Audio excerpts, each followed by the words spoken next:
ایک روایت میں آپ کے سامنے پیش کرتا ہوں، شعبان کی عظمت کیا ہے سنیے۔ اس میں جو روایت ہے تفسیر ساوی میں فرماتے ہیں کہ رسول کریم صلی اللہ علیہ وسلم 13 شعبان کی رات کو کھڑے ہوئے، اور یہ مہینہ اسی لیے زیادہ افضل بھی ہے کہ یہ مہینہ میرے مصطفیٰ کا مہینہ ہے،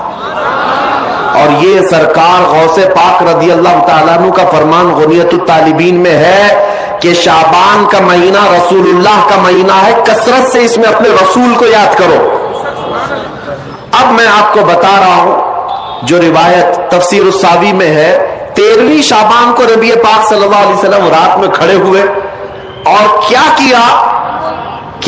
توجہ۔ آج لوگ دلیل پوچھ رہے ہیں اپنے نبی کو یاد کرنے کے لیے۔ 13ویں شعبان کو میرے آقا کھڑے ہوئے اور رات بھر مولا کریم کی بارگاہ میں یہ عرض کرنے لگے، مولا میری امت کی بخشش میرے حوالے فرما دے۔ حضور نے 13ویں شعبان کو یہ دعا کی، جو روایت میں کہ اللہ تعالیٰ نے اجازت عطا کی کہ آپ کی 1/3 امت کی بخشش آپ کے حوالے، آپ شفاعت کر سکتے ہیں۔ 1/3 1/3 امت کی سفارش آپ کر سکتے ہیں۔ 14ویں رات کو پھر میرے آقا صلی اللہ علیہ وسلم کھڑے ہوئے، رات بھر عرض کرنے لگے، مولا میری امت کی شفاعت میرے حوالے کر دے، ان کی بخشش میرے حوالے کر دے۔ اللہ رب العزت نے 14ویں شعبان میں نبی پاک صلی اللہ تعالی علیہ وسلم کو حکم فرمایا، 2/3 امت کی بخشش کی سفارش آپ کے حوالے ہے، 2/3 امت کی سفارش آپ کر سکتے ہیں۔ نبی پاک صلی اللہ تعالی علیہ وسلم کیا اس پر بھی راضی تھے، بلکہ 15ویں شعبان کی رات آئی، یہ تیسری رات تھی، نبی پاک صلی اللہ علیہ وسلم پھر کھڑے ہوئے، اور آج کی رات کھڑے ہو کر نبی پاک صلی اللہ علیہ وسلم نے پھر وہی دعا کی، مولا میری بقیہ امت کی سفارش میرے حوالے فرما دے۔ آج کی رات رب ذوالجلال نے اپنی رحمت کے پورے دروازے کھول دیے اور ارشاد فرمایا، اے محبوب آپ کی پوری امت کی سفارش آپ کے حوالے ہے، سوائے اس مشرک کے، سوائے اس کافر کے جو آپ سے منہ پھیر کر بھاگتا ہے، اس کی سفارش آپ کے حوالے نہیں، اس کا حساب تو اللہ قیامت کے دن خدا تک لے گا۔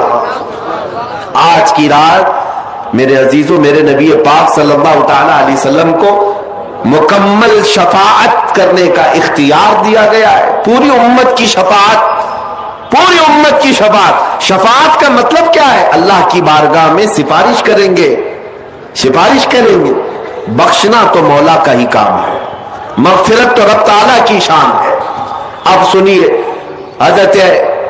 عبداللہ ابن عباس رضی اللہ تعالیٰ عنہ سے منقول جو حدیث میں نے آپ کو بتائی، 5 راتیں جو دعاؤں کی قبولیت کی ہیں، اسی طرح آپ سے ایک اور روایت ہے،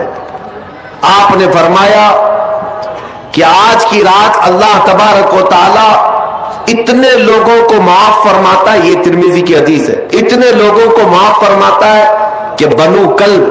ایک قبیلہ تھا جس کی بکریوں کے بال ہیں، اتنے لوگوں کو اللہ جہنم سے آزاد فرماتا ہے۔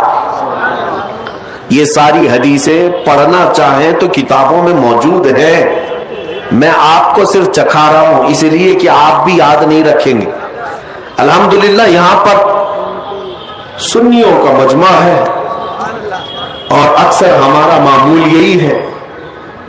ہمارا تو معمول یہی ہے، بہت سارے لوگ، ہم اپنوں میں یہ نہیں کہتے کہ جو لوگ یہ کہتے ہیں میلاد کہاں سے ثابت ہے، شب برات کہاں سے ثابت ہے، شب قدر کہاں سے ثابت ہے، تو ہم تو صرف پہلے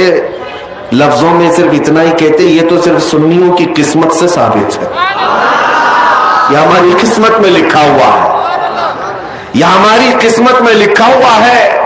کہ اللہ تبارک و تعالیٰ یہ موقع عطا فرماتا ہے گاہے بگاہے، اور بندے اس کو یاد کر لیتے ہیں۔ عزیزان گرامی اوقات، اور ایک حدیث، کیا قبرستان جانا چاہیے نہیں جانا چاہیے، اس پر بھی بڑے اعتراضات ہیں۔ خزانۃ الروایات بحوالہ فتاوی رضویہ شریف اعلیٰ حضرت نے بھی نقل فرمایا کہ آج کی رات روحیں تمہارے گھروں میں آتی ہیں،